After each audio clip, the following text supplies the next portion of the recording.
ମାନେ ଟିକେ କଳ୍ପନା କରାଯାଉ ଯେ ଏକ ବିଶାଳ ପର୍ବତ ପ୍ରାଚୀର ଗୋଟିଏ ରାଜ୍ୟର ସମୁଦାୟ କ୍ଷେତ୍ରଫଳର ପ୍ରାୟ 75% ଅଞ୍ଚଳ ଘେରି ରହିଛି। ସାଧାରଣ ଦୃଷ୍ଟିରେ ଏହା ଏକ ବିଶାଳ ଆଉ ଅଭେଦ୍ୟ କାନ୍ଥ ଭଳି ମନେହେବ। ନିଶ୍ଚୟ, ପୁରା ଗୋଟେ ଶକ୍ତ କାନ୍ଥ ଭଳି। ଏକ୍ଜାକ୍ଟ। କିନ୍ତୁ ଆଶ୍ଚର୍ଯ୍ୟର କଥା ହେଉଛି ଏହି ବିଶାଳ ପ୍ରାଚୀରଟି ସମ୍ପୂର୍ଣ୍ଣ ରୂପେ ଭାଙ୍ଗି ଖଣ୍ଡବିଖଣ୍ଡିତ ହୋଇଯାଇଛି। ତାହେଲେ ଆଜିର ଏହି ବିସ୍ତୃତ ଆଲୋଚନାରେ ଆମେ ଓଡ଼ିଶାର ଏହି ଭାଙ୍ଗି ଯାଇଥିଲା ମେରୁଦଣ୍ଡର ରହସ୍ୟ ଉନ୍ମୋଚନ କରିବା। ବହୁତ ବଢ଼ିଆ ଟପିକ୍ ଆଜିର। ହଁ, ମୂଳ ଲକ୍ଷ୍ୟ ହେଉଛି ଓଡ଼ିଶାର ଭୂଗୋଳକୁ ମାଷ୍ଟର କରିବା। ବିଶେଷ କରି ଯେଉଁମାନେ ଅବଜେକ୍ଟିଭ୍ ଏକ୍ଜାମ୍ସ ପାଇଁ ପ୍ରସ୍ତୁତି କରୁଛନ୍ତି, ସେମାନଙ୍କ ପାଇଁ ଏହି ଆଲୋଚନା ଏକ ବ୍ଲୁ ପ୍ରିଣ୍ଟ ସଦୃଶ ହେବ। ଆଜି ଆମେ ଫୋକସ୍ କରିବା ଦ ମିଡିଲ୍ ମାଉଣ୍ଟେନସ୍ ଆଣ୍ଡ ହାଇଲ୍ୟାଣ୍ଡ ରିଜନ୍ ଉପରେ, ଆଉ ଏହାର ଏକ କମ୍ପ୍ରିହେନ୍ସିଭ୍ ମର୍ଫୋଲୋଜିକାଲ ଆଉ ଜିଓଗ୍ରାଫିକ୍ ଆନାଲିସିସ୍ କରିବା। ଜାଣିଛନ୍ତି, ଏହି ବିଷୟଟି ପ୍ରକୃତରେ ଭୌଗୋଳିକ ଦୃଷ୍ଟିକୋଣରୁ ଅତ୍ୟନ୍ତ ରୋମାଞ୍ଚକର। ପ୍ରତିବର୍ଷ ଅବଜେକ୍ଟିଭ୍ ଏକ୍ଜାମ୍ସ ଗୁଡ଼ିକରେ ଏହି ନିର୍ଦ୍ଦିଷ୍ଟ ଅଞ୍ଚଳରୁ ଅନେକ ଟେକ୍ନିକାଲ ପ୍ରଶ୍ନ ଆସିଥାଏ। ହଁ, ସିଧାସଳଖ ଡାଟା ପଚାରିଦିଏ। ଠିକ୍ କଥା। ତେଣୁ ଆମେ କେବଳ ତଥ୍ୟ ବା ଡାଟା ଉପରେ ନଜର ପକାଇବା ନାହିଁ, ବରଂ ସେହି ତଥ୍ୟ ପଛରେ ଥିବା ପ୍ରାକୃତିକ କାରଣଗୁଡ଼ିକୁ ବିଶ୍ଳେଷଣ କରିବା। ମାନେ ଏହିପରି ଭାବରେ ବିଶ୍ଳେଷଣ କଲେ ସ୍ଲାଇଡ୍ ପରେ ସ୍ଲାଇଡ୍ ଥିବା ଜଟିଳ ତଥ୍ୟଗୁଡ଼ିକ ଆପଣାଛାଏଁ ମନେ ରହିଯିବ। ଆଉ ତାକୁ ଘୋଷିବାକୁ ପଡ଼ିବ ନାହିଁ। ବହୁତ ଭଲ କଥା। ତେବେ ସିଧାସଳଖ ପାହାଡ଼ ଉପରକୁ ଯିବା ପୂର୍ବରୁ ପ୍ରଥମେ ଗୋଟିଏ ମାନଚିତ୍ର ବା ମ୍ୟାପ୍କୁ ମନେ ପକାଇବା। ମାନେ ଯଦି ସମ୍ପୂର୍ଣ୍ଣ ଓଡ଼ିଶାକୁ ଦେଖାଯାଏ, ତେବେ ଏହାକୁ ମୋଟ 5ଟି ଫିଜିଓଗ୍ରାଫିକ୍ ରିଜନ୍ସରେ ବିଭକ୍ତ କରାଯାଇଛି। ହଁ, 5ଟି ମୁଖ୍ୟ ଭାଗ। ଆଜିର ଟପିକ୍ ହେଉଛି ସେହି 5ଟି ପିଲା ମଧ୍ୟରୁ ପିଲାର 2। ତାହେଲେ ପ୍ରଶ୍ନ ଉଠୁଛି, ବାକି 4ଟି ପିଲାର କ'ଣ? ସେଗୁଡ଼ିକ ହେଲା ପିଲାର 1 ଅର୍ଥାତ୍ ଓଡ଼ିଶା କୋଷ୍ଟାଲ ପ୍ଲେନ୍ସ, ଆଉ ପିଲାର 3 ଯାହା ହେଉଛି ସେଣ୍ଟ୍ରାଲ ପ୍ଲାଟୁଜ୍।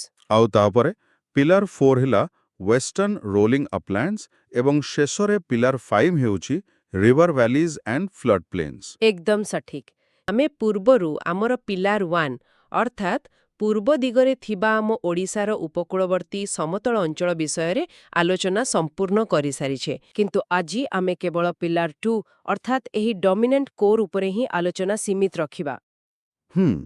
ଏହି ଡମିନେଣ୍ଟ କୋର୍କୁ ଭଲ ଭାବରେ ବୁଝିବା ନିହାତି ଜରୁରୀ, କାରଣ ଏହାର ଆକାର ହିଁ ଏହାର ସବୁଠାରୁ ବଡ଼ ପରିଚୟ।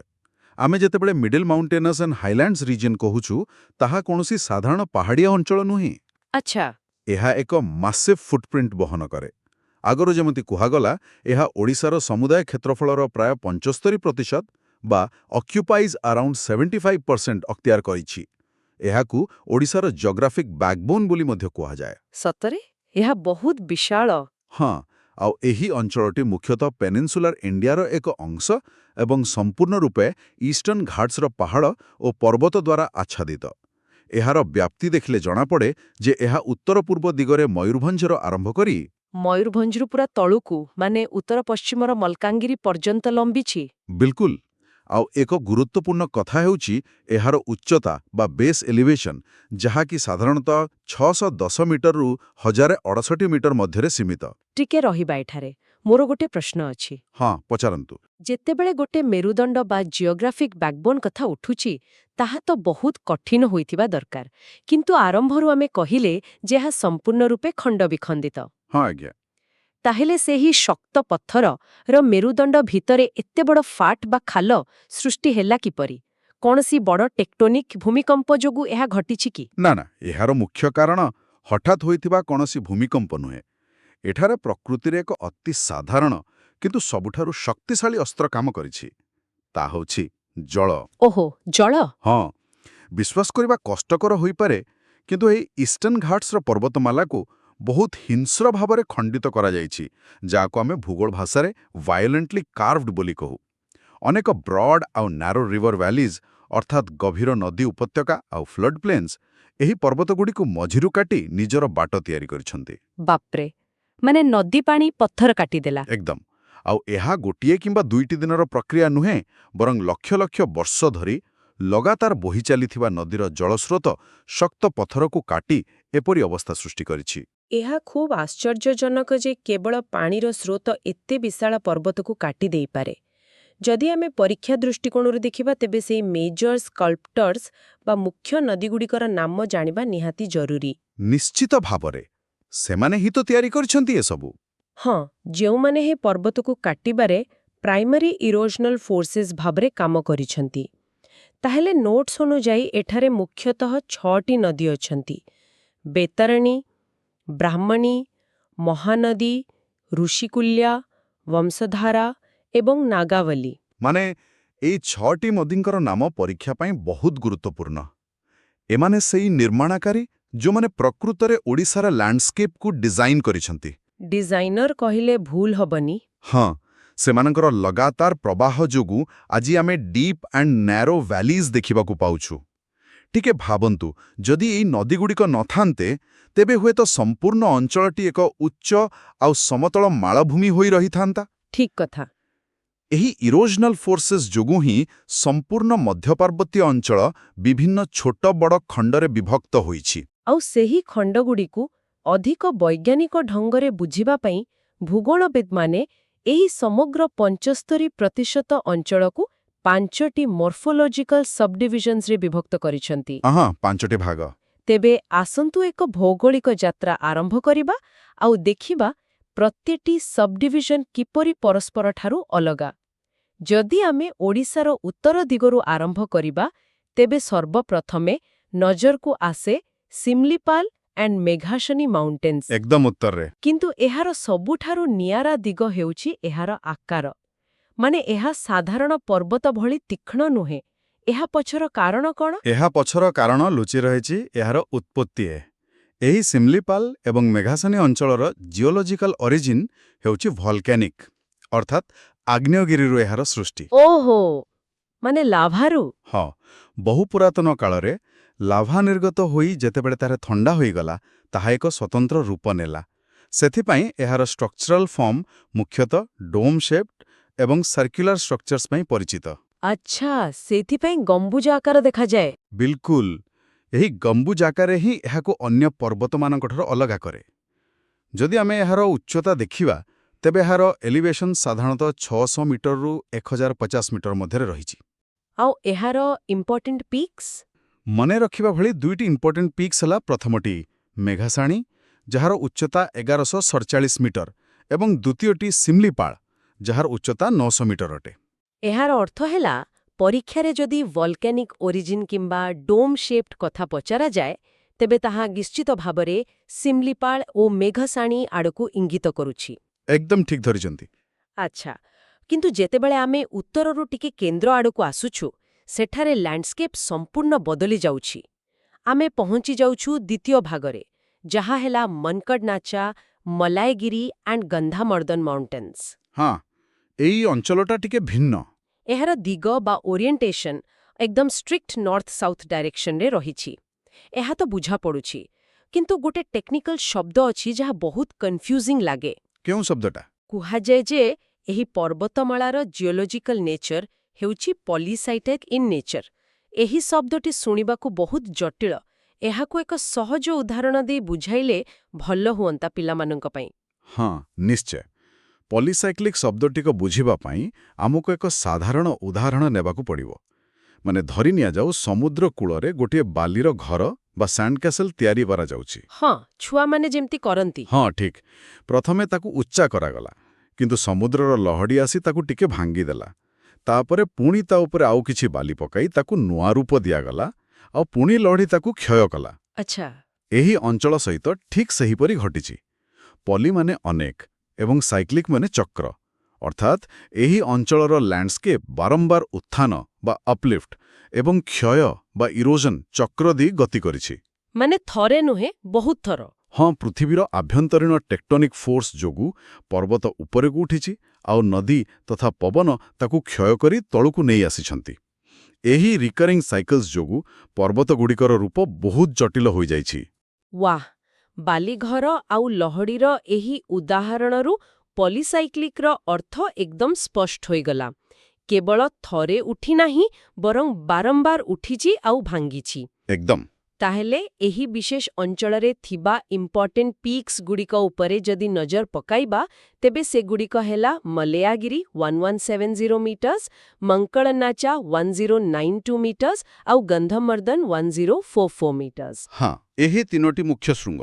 ଏହାପରେ ଯଦି ଆମେ ଭୂଗୋଳରେ ଏହି ନଦୀଗୁଡ଼ିକ କିପରି ପ୍ରଭାବ ପକାଇଛନ୍ତି ତାର ସବୁଠାରୁ ବଡ଼ ଉଦାହରଣ ଦେଖିବାକୁ ଚାହିଁବା ତେବେ ତାହା ଆମକୁ ତୃତୀୟ ଭାଗରେ ମିଳିବ। ତାହା ହେଉଛି ଦ ବ୍ରାହ୍ମଣୀ ମହାନଦୀ ୱାଟରଶେଡ୍। ଏଇଟା ବହୁତ ଗୁରୁତ୍ୱପୂର୍ଣ୍ଣ ଅଞ୍ଚଳ। କୁହାଯାଏ ଯେ ଏହି ଅଞ୍ଚଳଟି ଏକ ହାଇଲି ଡିସେକ୍ଟେଡ୍ ଟେରେନ୍। କିନ୍ତୁ ମୋତେ ଟିକେ ବୁଝାନ୍ତୁ, ଏତେ ବ୍ୟାପକ ଭାଗରେ ଖଣ୍ଡିତ ହେବାର ମୁଖ୍ୟ କାରଣ କ'ଣ? କ'ଣ କେବଳ ମହାନଦୀ ଏବଂ ବ୍ରାହ୍ମଣୀର ସ୍ରୋତ ଏଥିପାଇଁ ଦାୟୀ? ହଁ ଆଜ୍ଞା, ସମ୍ପୂର୍ଣ୍ଣ ରୂପେ ଦାୟୀ। କାରଣ ମହାନଦୀ ଏବଂ ବ୍ରାହ୍ମଣୀ ହେଉଛନ୍ତି ଦୁଇଟି ବିଶାଳ ଜଳପ୍ରବାହ ପ୍ରଣାଳୀ। ଯେତେବେଳେ ଏହି ଦୁଇ ନଦୀର ନିରନ୍ତର ଇରୋଜନାଲ ଫୋର୍ସ ବା କ୍ଷୟକାରୀ ଶକ୍ତି ଏକାଠି କାମ କରେ ତେବେ କୌଣସି ବି ପର୍ବତ ସ୍ଥିର ରହିପାରିବା ନାହିଁ। ହଁ, ପାଣିର ଶକ୍ତି ବହୁତ ଯେ। ସେହି ନିରନ୍ତର କାର୍ଯ୍ୟ ଯୋଗୁଁ ଏହା ହାଇଲି ଡାଇସେକ୍ଟେଡ୍ ଟେରେନ୍ରେ ପରିଣତ ହୋଇଛି। ଏଥିସହିତ ଆଉ ଏକ ଆଶ୍ଚର୍ଯ୍ୟଜନକ ଭୌଗୋଳିକ ଘଟଣା ଏଠାରେ ଦେଖିବାକୁ ମିଳେ, ତାହା ହେଉଛି ଡାଇରେକ୍ସନାଲ ଶିଫ୍ଟସ୍। ଡାଇରେକ୍ସନାଲ ଶିଫ୍ଟସ୍ ମାନେ ଦିଗ ପରିବର୍ତ୍ତନ? ହଁ, ଯଦି ଆମେ ଏହାର ଉତ୍ତର ଦିଗକୁ ଦେଖିବା ତେବେ ପର୍ବତଗୁଡ଼ିକ ନର୍ଥ ୱେଷ୍ଟ ବା ଉତ୍ତର ପଶ୍ଚିମ ଦିଗକୁ ଗତି କରିଛନ୍ତି। କିନ୍ତୁ ଆମେ ଯେତେ ଦକ୍ଷିଣ ଆଡ଼କୁ ଆସିବା ଏହି ଦିଗ ବଦଳିଯାଏ ଏବଂ ଏହା ନର୍ଥ ନର୍ଥ ୱେଷ୍ଟରୁ ସାଉଥ ସାଉଥ ୱେଷ୍ଟକୁ ପରିବର୍ତ୍ତିତ ହୋଇଯାଏ। ଓହୋ, ଏମିତି ବାଣ୍ଟକି ଯାଇଛି? ହଁ, ଆଉ ଏହି ଦିଗ ପରିବର୍ତ୍ତନ ନଦୀଗୁଡ଼ିକର ପ୍ରବାହ ପଥକୁ ମଧ୍ୟ ବଦଳାଇ ଦେଇଥାଏ। ଏହି ଦିଗ ପରିବର୍ତ୍ତନ ବିଷୟରେ ଜାଣିବା ବହୁତ ଜରୁରୀ, କାରଣ ଏହା ସିଧାସଳଖ ଭୌଗୋଳିକ ପ୍ରଶ୍ନ ଭାବରେ ଆସିପାରେ। ଏବେ ଆସନ୍ତୁ ଆମ ଯାତ୍ରାକୁ ଆହୁରି ଦକ୍ଷିଣକୁ ନେଇଯିବା, ଚତୁର୍ଥ ଭାଗକୁ, ଯାହା ହେଉଛି ବେସନ୍ସ ଅଫ୍ ମହାନଦୀ, ଋଷିକୁଲ୍ୟା ଆଣ୍ଡ ବଂଶଧାରା। ଆମେ ଏବେ ପୁରା ଦକ୍ଷିଣ ଆଡ଼କୁ ଯାଉଛେ। ଯେତେବେଳେ ଆମେ ଏହି ଅଞ୍ଚଳର ଡାଟା ଉପରେ ନଜର ପକାଉଛୁ, ଜଣାପଡ଼ୁଛି ଯେ ଏହା ଏକ ଡିପ୍ଲି ଇରୋଡେଡ୍ ୱାଟରଶେଡ୍ ଯାହା ନର୍ଥ ସାଉଥ ଆକ୍ସିସ୍ରେ ବିସ୍ତାରିତ ହୋଇଛି। କିନ୍ତୁ ମୋତେ ଗୋଟିଏ କଥା ବୁଝାପଡ଼ୁନାହିଁ। କ'ଣ? ଆମେ ଆରମ୍ଭରୁ ଦେଖିଲେ ଯେ ସାଧାରଣ ଉଚ୍ଚତା 600ରୁ 1000 ମିଟର ଭିତରେ ଥିଲା। କିନ୍ତୁ ଏଠାରେ ହଠାତ୍ ଏଲିଭେସନ୍ ପ୍ରୋଫାଇଲ୍ ବଦଳି ଯାଉଛି କିପରି? ହଁ, ଏହାକୁ ଆମେ ହାଇ ଭର୍ଟିକାଲିଟି ବୋଲି କହିଥାଉ। ମାନେ ଯେମିତି ଆମେ ଦକ୍ଷିଣ ଆଡ଼କୁ ଯାଉଛୁ, ଇଷ୍ଟର୍ଣ୍ଣ ଘାଟ୍ସର ପ୍ରକୃତ ଉଚ୍ଚତା ବୃଦ୍ଧି ପାଉଛି। ଆଚ୍ଛା, ଉଚ୍ଚତା ବଢ଼ି ଯାଉଛି। ହଁ, ଏହି ଅଞ୍ଚଳର ଅଧିକାଂଶ ଶୃଙ୍ଗ 1200 ମିଟର ଥ୍ରେଶୋଲ୍ଡକୁ ପାର କରିଯାଇଛନ୍ତି। ଅର୍ଥାତ୍ ଏଠାରେ ପର୍ବତଗୁଡ଼ିକ ହଠାତ୍ ଅଧିକ ଉଚ୍ଚ ହୋଇଯାଇଛନ୍ତି। ଉଦାହରଣ ସ୍ୱରୂପ ଏହି ଅଞ୍ଚଳର ଇମ୍ପର୍ଟାଣ୍ଟ ପିକ୍ସଗୁଡ଼ିକ ମଧ୍ୟରେ ଅଛି ସିଙ୍ଗାରାଜୁ, ଯାହାର ଉଚ୍ଚତା 1500 ମିଟରରୁ ମଧ୍ୟ ଅଧିକ। ବାପରେ, 1500 ମିଟର ପାର କଲାଣି? ହଁ, ସେହିପରି ମହେନ୍ଦ୍ରଗିରିର ଉଚ୍ଚତା 1501 ମିଟର ଏବଂ ଦେବଗିରିର ଉଚ୍ଚତା 1360 ମିଟର। ଆଉ ଜାଣିଛନ୍ତି, ଏହି ହାଇ ଭର୍ଟିକାଲିଟି କେବଳ ଏକ ନମ୍ବର ନୁହେଁ, ଏହା ସେଠାକାର ଜଳବାୟୁ ଏବଂ ବୃକ୍ଷଲତା ଉପରେ ମଧ୍ୟ ଗଭୀର ପ୍ରଭାବ ପକାଇଥାଏ। ତାହେଲେ ଆମେ ବୁଝିପାରୁଛୁ ଯେ କିପରି ଉତ୍ତରରୁ ଦକ୍ଷିଣକୁ ଯିବା ସମୟରେ କେବଳ ଦିଗ ନୁହେଁ, ବରଂ ପର୍ବତର ରୂପ ଏବଂ ଉଚ୍ଚତା ମଧ୍ୟ ନାଟକୀୟ ଭାବରେ ବଦଳୁଛି। ଏକଦମ ନାଟକୀୟ ଭାବରେ। ଏହି କ୍ରମରେ ଆମେ ପହଞ୍ଚିଗଲେଣି ପଞ୍ଚମ ତଥା ଶେଷ ସବ୍ଡିଭିଜନରେ, Pottangi and Chandragiri mountain ranges. ଏଇଟା ହେଲା ଶେଷ ଭାଗ। ସୂଚନା ଅନୁଯାୟୀ ଏହି ଅଞ୍ଚଳର ହାଇଡ୍ରୋଲଜିକାଲ ଫଙ୍କସନ୍ ଅତ୍ୟନ୍ତ ଗୁରୁତ୍ୱପୂର୍ଣ୍ଣ। ଏହା ଏକ ହାଇଲି ଡିସେକ୍ଟେଡ୍ ଫିଜିକାଲ ବ୍ୟାରିୟର ଭାବରେ କାର୍ଯ୍ୟ କରେ। କିନ୍ତୁ ମୋର ପ୍ରଶ୍ନ ହେଲା, ଏହି ବ୍ୟାରିୟର ବା ପ୍ରାଚୀରର ଆବଶ୍ୟକତା କ'ଣ? ଯଦି ଏହି ପର୍ବତମାଳା ନଥାନ୍ତା ତେବେ କ'ଣ ହୋଇଥାନ୍ତା? ମୁଁ ବୁଝାଉଛି। ଯଦି ଏହି ଫିଜିକାଲ ବ୍ୟାରିୟର ନଥାନ୍ତା ତେବେ ଦୁଇଟି ସମ୍ପୂର୍ଣ୍ଣ ଭିନ୍ନ ନଦୀ ଅବବାହିକା ପରସ୍ପର ସହ ମିଶି ଯାଇଥାନ୍ତେ ଏବଂ ଓଡ଼ିଶାର ଦକ୍ଷିଣାଞ୍ଚଳର ଜଳପ୍ରବାହ ସିଷ୍ଟମ ପୁରା ବିଗିଡ଼ି ଯାଇଥାନ୍ତା। ଓହୋ, ପୁରା ସିଷ୍ଟମ ଖରାପ ହେଇଯାନ୍ତା? ହଁ, ଏହି ପୋଟାଙ୍ଗୀ ଏବଂ ଚନ୍ଦ୍ରଗିରି ରେଞ୍ଜର ମୁଖ୍ୟ କାମ ହେଲା ବାସିନ୍ ସେପାରେସନ୍। ଏହା ସବରୀ ବେସିନ୍କୁ ନାଗାବାଲି ବେସିନ୍ଠାରୁ ଅଲଗା କରେ। ଏହି ଦୁଇଟି ବେସିନ୍ ମଧ୍ୟରେ ଏହା ଏକ ପ୍ରାକୃତିକ କାନ୍ଥ ପରି ଛିଡ଼ା ହୋଇଛି। ଆଚ୍ଛା, ମାନେ ପାଣିକୁ ଅଲଗା କରୁଛି। ଏବଂ ଏହି ଅଞ୍ଚଳର ସାଧାରଣ ଉଚ୍ଚତା ମଧ୍ୟ ବହୁତ ଅଧିକ, ଯାହାକି 900ରୁ 1350 ମିଟର ମଧ୍ୟରେ ପରିବର୍ତ୍ତିତ ହୁଏ। ମୋ କହିବା କଥା ହେଲା, ପରୀକ୍ଷା ପାଇଁ ଏହି ବେସିନ୍ ସେପାରେସନ୍ ପଏଣ୍ଟଟିକୁ ଖୁବ୍ ଭଲ ଭାବରେ ମନେ ରଖିବା ଉଚିତ। ନିଶ୍ଚିତ ଭାବରେ। ଆଉ ବର୍ତ୍ତମାନ ଆମେ ସେହି ସ୍ଥାନରେ ପହଞ୍ଚି ସାରିଛେ ଯାହାକୁ ଏହି ସମଗ୍ର ଅଞ୍ଚଳର କ୍ରାଉନ୍ ଜୁଏଲ୍ ବା ମୁକୁଟମଣି କୁହାଯାଇପାରିବ। ହଁ, ସବୁଠାରୁ ଉଚ୍ଚ ସ୍ଥାନ। କାରଣ ଏହି ପତାଙ୍ଗୀ ଏବଂ ଚନ୍ଦ୍ରଗିରି ରେଞ୍ଜ ମଧ୍ୟରେ ହିଁ ଲୁଚି ରହିଛି ସେହି ଭର୍ଟିକାଲ ଏକ୍ସଟ୍ରିମ୍, ଓଡ଼ିଶାର ସର୍ବୋଚ୍ଚ ଶୃଙ୍ଗ ଦେଓମାଲି ପିକ୍, ଯାହାର ଉଚ୍ଚତା ହେଉଛି 1672 ମିଟର।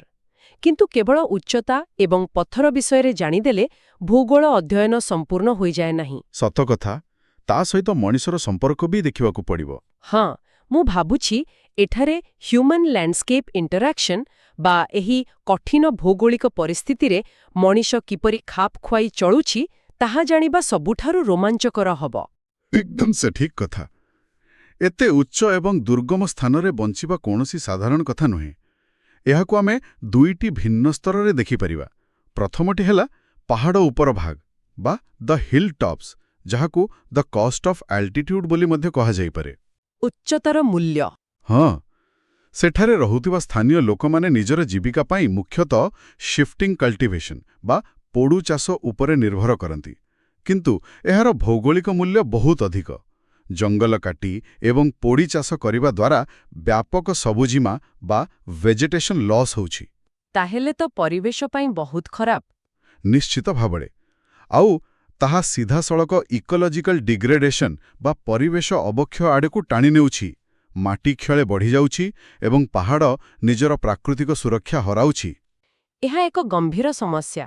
କିନ୍ତୁ ଅନ୍ୟପଟେ ଯଦି ଆମେ ସେହି ପାହାଡ଼ର ତଳଭାଗ ବା ଦ ଭ୍ୟାଲିଜ୍କୁ ଦେଖିବା, ସେଠାକାର ଚିତ୍ର ସମ୍ପୂର୍ଣ୍ଣ ଭିନ୍ନ।